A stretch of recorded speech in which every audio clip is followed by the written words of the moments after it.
Puji Tuhan. Selamat pagi menjelang siang. Saya pikir hujan, wah sedikit yang datang ini. Ternyata saudara bersemangat cari Tuhan. Amin. Haleluya. Salam sejahtera di dalam kasih sayang Tuhan Yesus.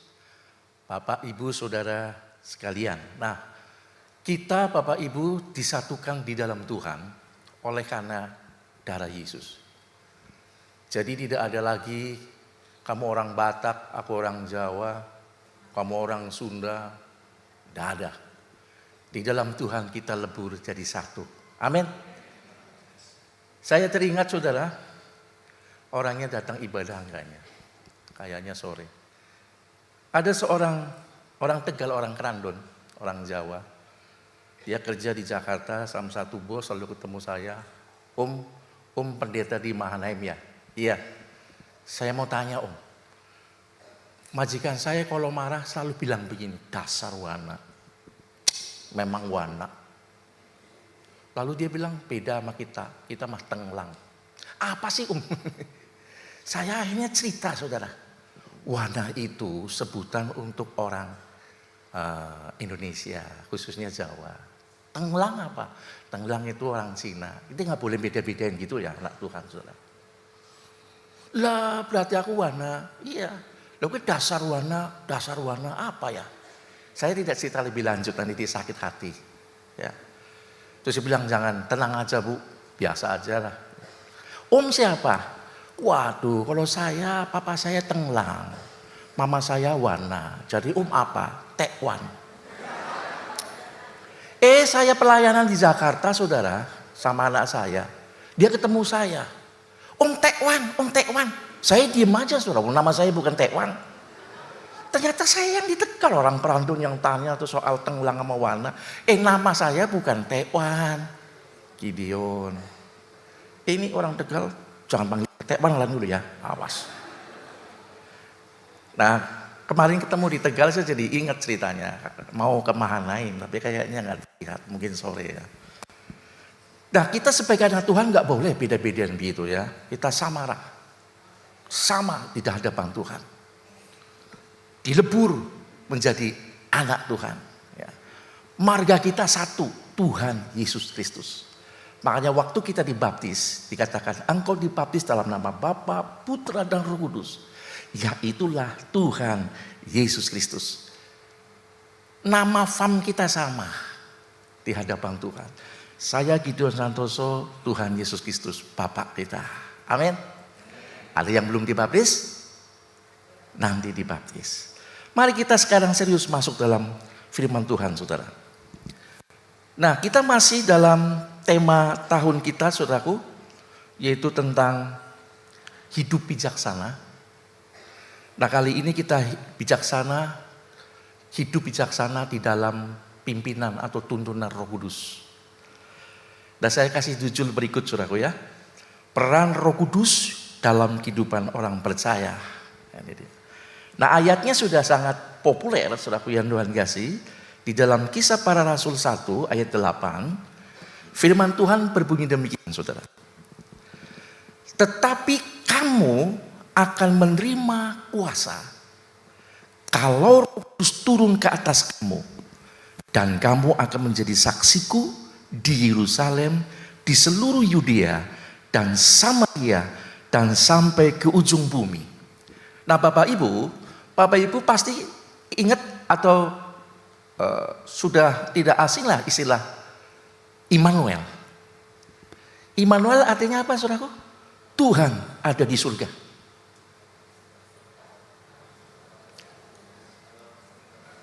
Saya ngetes saudara. Menengkabe berarti orang ngerti saudara. Salah. Tuhan serta kita. Itulah Immanuel. Nah saudaraku yang Tuhan kasih, pernah nggak saudara berpikir bahwa Tuhan betul-betul menyertai kita? Pengertian itu menyertai, awang-awang, dur. Bukan saudaraku. Tuhan ada di tengah-tengah kita atau bertabernakel. Tabernakel itu berbicara tentang bait Allah, tubuh kita. Tuhan menyertai kita di dalam hidup kita. Dan ini pengalaman yang harus dialami oleh setiap orang Kristen saudara. Jadi kadang-kadang orang Kristen seperti yang penting di ditebus oleh Tuhan Yesus, oleh darah Yesus, saya diampuni jadi orang Kristen selesai. Tidak. Saudara harus masuk pada pengalaman di mana saudara dipimpin oleh Roh Kudus. Allah beserta kita. Itulah sebabnya Roh Kudus diutus turun menyertai kita. Dan dikatakan kamu akan menerima kuasa kalau Roh Kudus turun ke atas kamu. Memang sebelum Roh Kudus memenuhi kita, memang kita bisa bersaksi, saudara. Tetapi dengan Roh Kudus turun menyertai kita, memenuhi kita, kita akan lebih efektif di dalam hidup menjadi saksi bagi Tuhan. Karena Roh Kudus menopang kita. Ya, akan menjadi saksiku di Yerusalem, di seluruh Yudea dan Samaria dan sampai ke ujung bumi. Ya. Nah, saudara, kenapa? Klik ya. Lanjut. Kenapa setiap orang percaya harus disertai oleh Roh Kudus atau Roh Allah? Ada beberapa hal yang akan saya sampaikan, saudara. Yang pertama, untuk memberi kemampuan mengerjakan keselamatan kita. Beberapa lalu saya sudah menyampaikan firman Tuhan bahwa keselamatan kita harus dikerjakan, saudara. Bukan berarti kita setelah jadi orang Kristen selesai. Tidak. Kita menjadi orang Kristen percaya Tuhan kalau saudara kemudian gimpoin hari itu memang selesai. Misalnya kayak penjahat yang di kayu salib. Dia itu bertobat detik-detik akhir waktu digantung bersama Yesus. Dia nggak pernah ke gereja. Hanya dengar dari kata orang tentang Yesus mungkin. Sehingga dia kemudian mengakui bahwa dia Mesias. Tuhan bilang hari ini juga engkau bersama aku di Firdaus. Kan dia saudaraku. Tapi bagi kita yang masih hidup, itu harus terus dikerjakan. Ya. Keselamatan kita harus dikerjakan. Sebab bisa jadi keselamatan itu hilang karena kita kemudian tergoda untuk kembali kepada hidup yang lama. Dan itu nggak mudah loh, saudaraku. Kenapa banyak orang Kristen dikit-dikit mutung, kayak kutu loncat, pindah ke gereja lain. Wah, pendeta ini nyetili. Apa maling ke sing patuki mencorong. Kalau khotbah pedes, pindah ke sana, kecentok lagi, saudaraku. Pindah lagi, kecentok lagi, pindah lagi. Akhirnya di Gereja Sejahtera, akhirnya di situ aku. Jelep. Gereja Sejahtera, tahu saudaraku? Sehingga tidak ada yang ngakui jemaatnya siapa. Balik ke Mahanaim lagi. Untung ada Pelkes. Mana anggota Pelkes? Oh, gak ada yang hadir. Oh, ada. Satu. Itu gak mudah. Sedikit-sedikit keluar. Sedikit-sedikit tersinggung. Ini orang Kristen model begini. Tidak akan pernah dewasa. Saudaraku, bahaya ini, saudaraku. Ya. Sakit hati, diopeni. Nah, ini pentingnya Roh Kudus. Tanpa Roh Kudus kita nggak bisa mengerjakan keselamatan kita sampai kepada tujuan Tuhan. Karena tujuan Tuhan bukan cuma menebus dosa kita, tetapi ada tujuan lain. Yaitu tadi, kita harus menjadi kesaksian tentang Tuhan. Bahwa ada juru selamat, bahwa ada pengampunan di dalam Dia. Diteruskan oleh kita untuk beritakan kepada mereka, menjangkau mereka. Sehingga mereka menjadi sama seperti kita. Ya, itu di Filipi 2:12. Lanjut yang kedua, saudaraku. Mengapa setiap orang harus percaya dipenuhi Roh Kudus? Yang kedua, dapat mengatasi konsekuensi iman. Apa sih konsekuensi iman? Coba dibuka ayatnya. Filipi 1 ayat 29.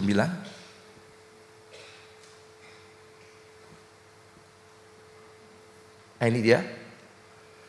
Sebab kepada kamu dikaruniakan bukan saja untuk percaya kepada Kristus, melainkan juga untuk menderita untuk Dia, saudara. Jadi orang Kristen, kita percaya itu dikaruniakan Tuhan keselamatan. Tetapi juga kita ada penderitaan, ini konsekuensi jadi anak Tuhan.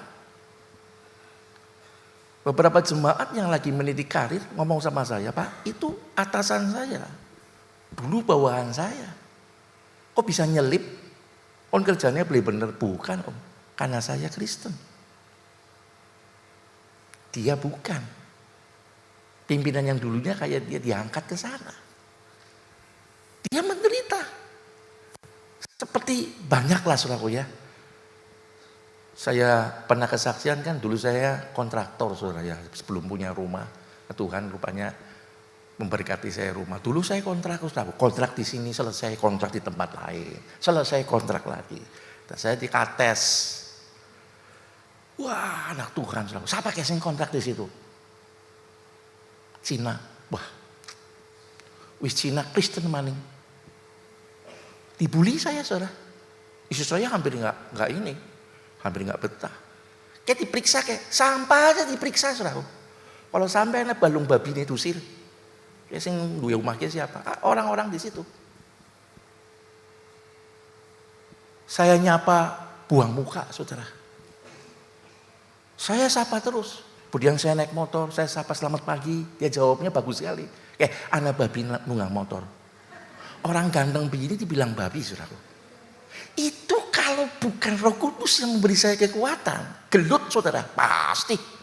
Saya berpikir kayak wong gering, tak pancal muntah darah. Bubar saudaraku, masa pendeta gelut?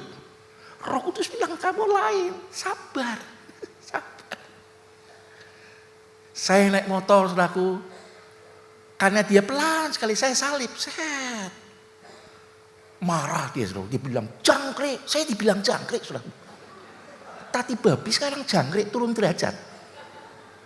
Saya hampir ngomong walang ribut saudaraku. Saya maaf.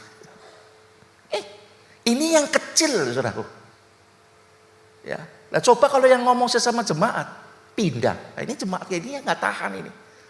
Jadi Bapak Ibu, ada konsekuensi penderitaan. Ya, apalagi kalau penderitaan yang tingkatnya lebih tinggi kan. Lalu kemudian saudaraku, selanjutnya, mengapa Roh Kudus perlu memenuhi kita? Untuk menjadikan identitas kita sebagai anak Allah. Nah, tadi disinggung Pak Hani pagi, Roma 8:14. Semua orang yang dipimpin Roh Allah adalah anak Allah. Saudara mau disebut Roh Allah? Anak Allah. Ya harus tunduk, dipenuhi Roh Allah. Tunduk kepada firman Tuhan, kepada Roh Kudus. Kalau nggak tunduk, saudaraku yang Tuhan kayak tadi saya ya, sabar, tenang, orang sih dibalas kejahatan dibalas dengan kebaikan. Dia bisa ngomongi babi, mudun, tok ngomongi kon apa sing lu jelek maning, kingkong, gelut saudara.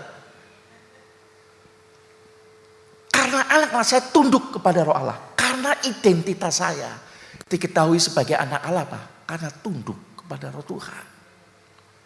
Selain itu juga sebagai identitas kelahiran saya. Semua orang itu saudaraku yang percaya sama Tuhan, identitas lahir bukan oleh darah dan daging, tetapi oleh Roh dan firman. Kita dilahirkan baru, dipenuhi Roh Kudus.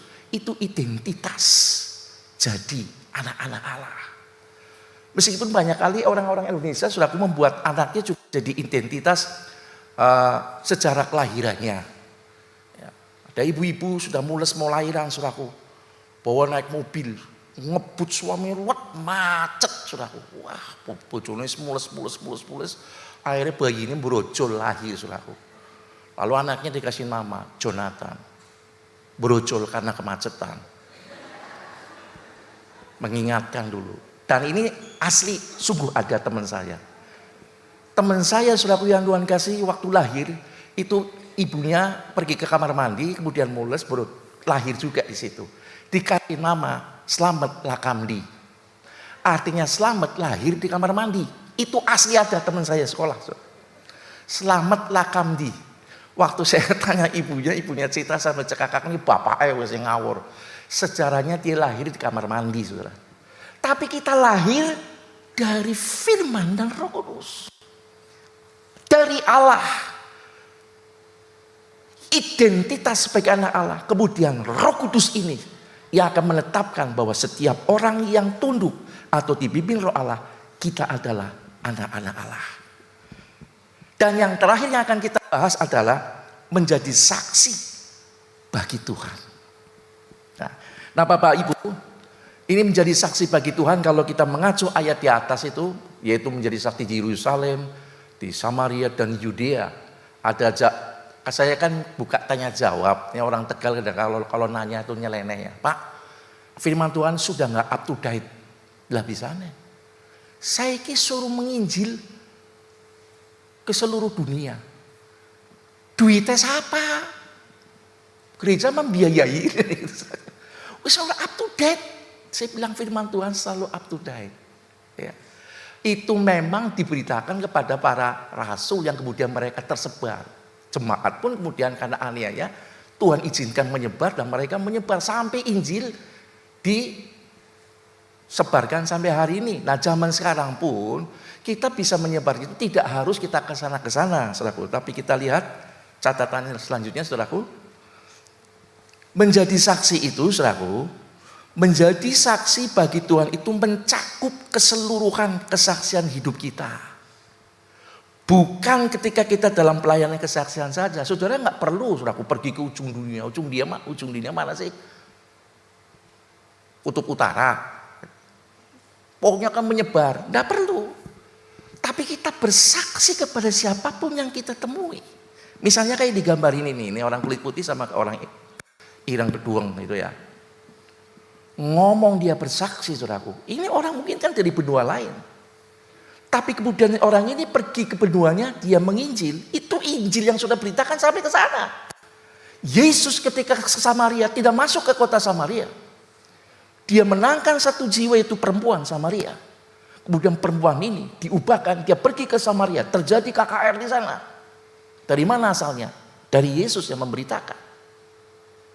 Jadi saudara jangan berkonotasi harus begitu. Tidak saudara ya. Kadang-kadang pikiran orang Tegal terlalu praktis, kemudian seperti nyanyian Roh Kudus yang manis. Itu kayak si Faith anaknya Joy bilang, Roh Kudus kok manis? Memang ada rasanya. Itu kan nyanyian. Diartikan seperti itu. Ada lagu ku ingin tetap di sini. Orang balik nang gereja baik. Ya bukan begitu artinya. Demikian firman Tuhan selalu up to date, saudaraku yang Tuhan kasih. Roh Kudus akan memimpin kita di mana kita berada. Tugel-tugel ya. Itu kita menjadi saksi bagi Tuhan. Termasuk kesaksian kehidupan kita sendiri, saudara. Ya, kehidupan kita itu harus jadi saksi. Dulu saudara tukang mendem, ya berhenti, jangan mendem lagi. Tahu mendem saudaraku? Mabuk. Berubah, itu sudah kesaksian. Jangan dulu menyaksikan kemana-mana, tapi kita harus bersaksi dari diri kita dulu. Ada perubahan yang diakui orang lain. Ini dulu orang seperti ini, sekarang udah berubah loh. Itu sudah kesaksian tanpa saudara ngomong tentang Injil. Orang akan ngakui bahwa dia berubah. Karena setelah dia jadi anak Tuhan, jadi orang Kristen, mengikut Tuhan, saya lihat betul dia beda dengan dari yang dulu. Sekarang beda. Itu sudah kesaksian. Dan ketika saudara jumpa dengan siapapun saudaraku, ngobrol apapun, tetap sisipkan tentang pengalaman saudara diselamatkan sama Tuhan. Ini yang sering dilupakan. Saya selalu dulu tidak seperti itu, tapi sekarang saya mulai belajar. Tiap kali saya potong rambut saudara, saya nggak duduk diem, terus diem. Enggak. Saya pasin derwiwil. Tahu derwiwil nggak? Saya ngomong, Mas, wong Tegalin di wis dua anak, melipir. Lama-lama cari sampean ya. Ya kalau cita ya. Dong sampean mati maring di. Itu kan lari ke situ. Saya masuk. Diterima tidak diterima itu urusan Tuhan, bukan urusan saya. Saya sudah sampaikan Tuhan, Roh Kudus yang akan bekerja. Saya kadang mau cukur atau pergi padang, saya berdoa Tuhan temukan saya dengan tukang cukur yang siap untuk saya ceritain tentang Tuhan. Jadi bapak-bapak kalau lagi cukur jangan meneng malah turu maling tangi rampung doyo-koyo. Cerita tentang Injil. Nggak usah kayak pendeta, saudara. Cerita tentang pengalaman saudara. Ya, saya dulu tukang mendem. Duit ngutil duitnya isbojone, uang belanja tak habisin. Hidup baik gitu, wah orang bener pas sampean lah ya. Tapi saya sekarang berubah. Karena ketika saya kenal tentang Yesus. Jadi jangan diem saudara ya. Derwiwil orang apa. tapi ceritakan. Di kereta pun saya begitu, saudaraku. Ketemu ya, ngobrol-ngobrol, ibu-ibu pun saya bilang, ngapunten Bu, ya. Ceritanya ngomong bahasa Jawa, saudaraku. Padahal cuma 2 meter. Ya. Cerita, saya cerita tentang Injil. Ya. Kemanapun saudara berada, di luar kumpulan orang Kristen, kecuali kalau dibilang Kristen ya, sorry ya, yaudah jangan diterusin, saudaraku. Kalau sudah terusin ya salah saudara sendiri kalau dikaplok sendal. Ya. Jadi yang Tuhan kasih, menceritakan menjadi saksi itu seperti itu. Nah sekarang kita masuk kepada peran Roh Kudus yang memenuhi kita. Peran Roh Kudus memenuhi kita yang pertama adalah langsung Roh Kudus menolong dan memampukan kita untuk terus mengambil keputusan hidup dalam kebenaran. Ini yang penting Bapak Ibu. Dan jemaat dan pendeta, ini perlu Roh Kudus ada untuk selalu mengambil keputusan hidup dalam kebenaran. Lihat ayatnya. Yohanes 14 ayat 16 sampai 17. Aku akan minta kepada Bapa dan ia akan memberikan kepadamu seorang penolong lain. Dia akan nolong kita. Supaya ia menyertai kamu selama-lamanya. Yaitu Roh kebenaran.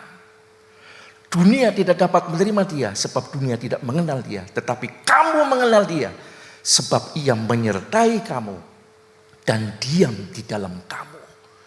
Dia ada di dalam kita, saudaraku. Dalam tahap saudara karib dengan Tuhan, kita bisa ngomong sama Roh Kudus di sini. Kita ngobrol, saudaraku. Kalau saya duduk, saya ngomong sama Tuhan. Saya ajak memang dia dekat. Ada nyanyian, dia hanya sejauh doa, kadon, saudaraku. Dia lebih dekat daripada pakaian yang kita pakai. Di hati kita. Jadi saudara kalau berdoa, usah teriak-teriak ke atas. Pakai di hati Tuhan. Ini aku. Ya. Tuhan ada di antara kita. Immanuel. Ketika Roh Kudus, ini pentingnya, Roh Kudus memenuhi kita. Jadi Tuhan menolong kita untuk hidup mengambil keputusan benar.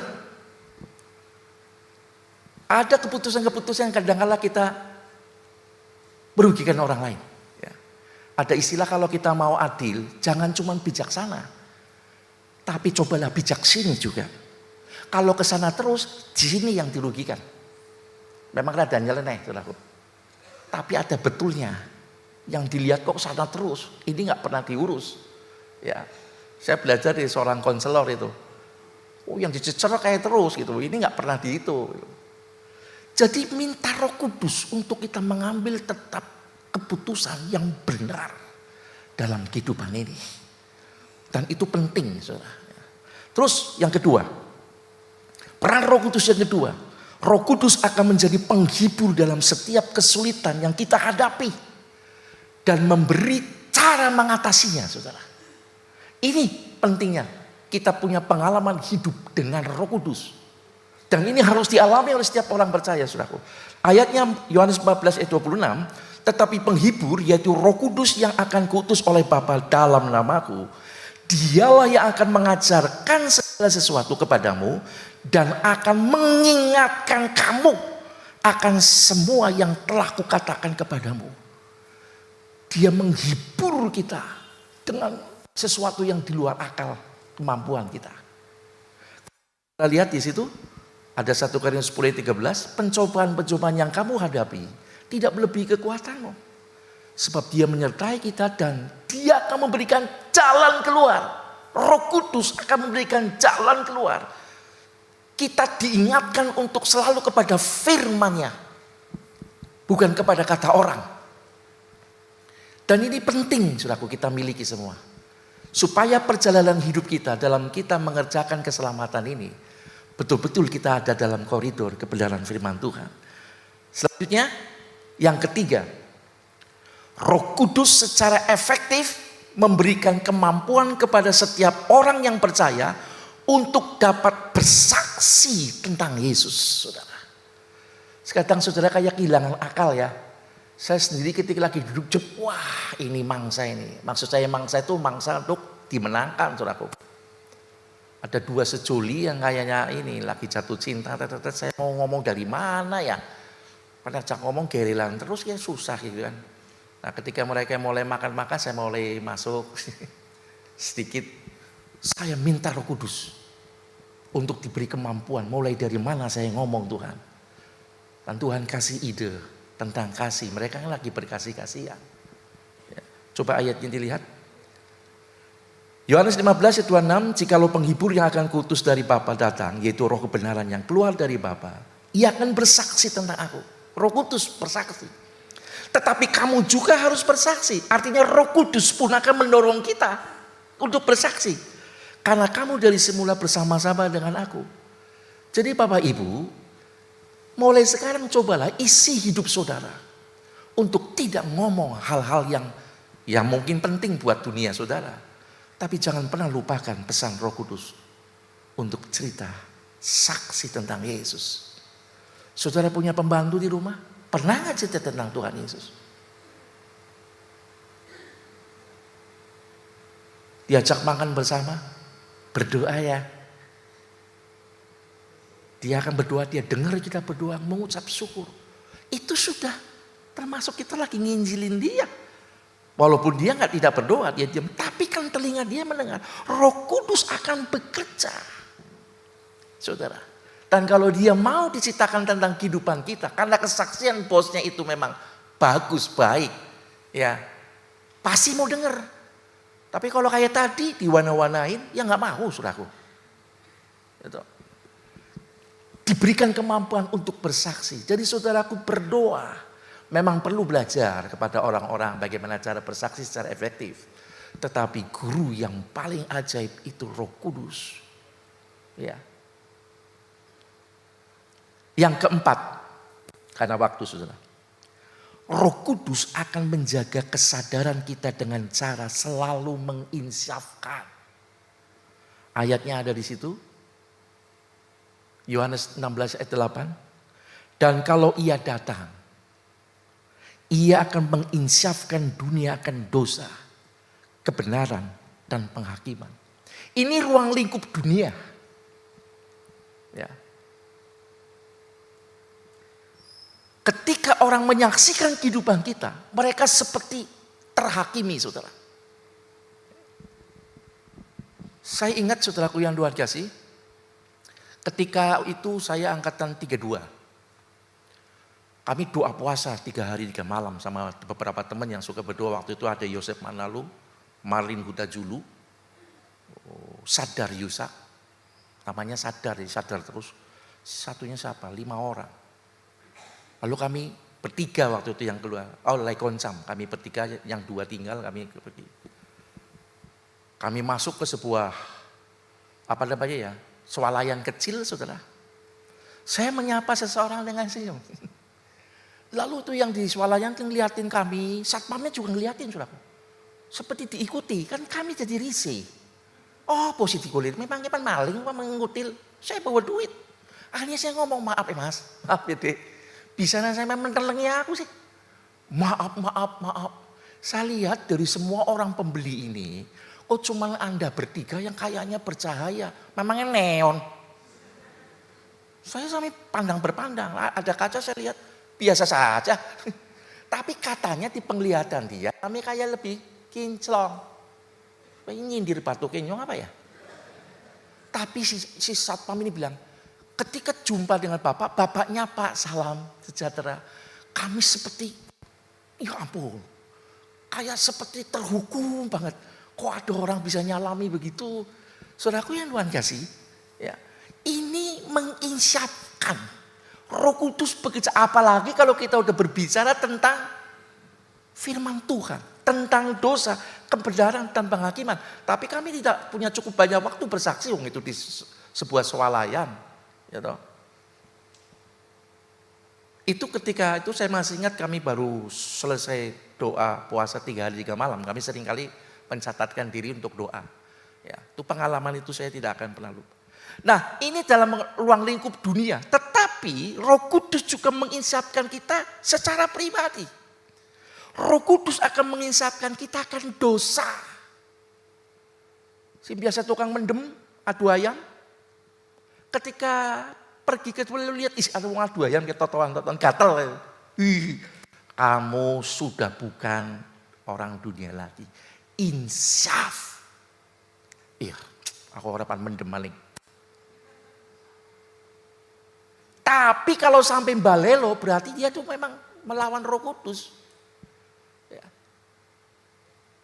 Diinsapkan tentang dosa. Hati-hati kon memang kayak gue. Tapi sekarang tidak boleh. Kamu sudah milik Tuhan. Kemudian akan kebenaran. Juga kita diingatkan tentang kebenaran. Kamu jadi anak Tuhan sudah benar belum? Sudah melakukan kewajibanmu belum? Mintanya haknya terus, Tuhan berkati aku, Tuhan berkati aku. Sing akeh, durugi sisa yang bisa. Ya luke ya. Tapi kewajiban saudara gimana? Ada diakonia, ada ini. Apakah saudara juga sudah berbagi kebenaran?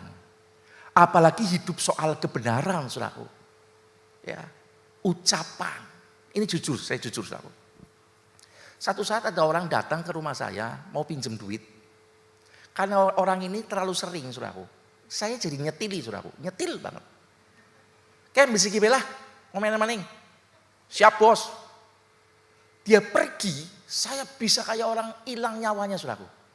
Roh Kudus bilang, kamu ke goroh. Duit ku nang dompetnya, kau di selonongnya tok pela, kok lungan dikit besi kau maning.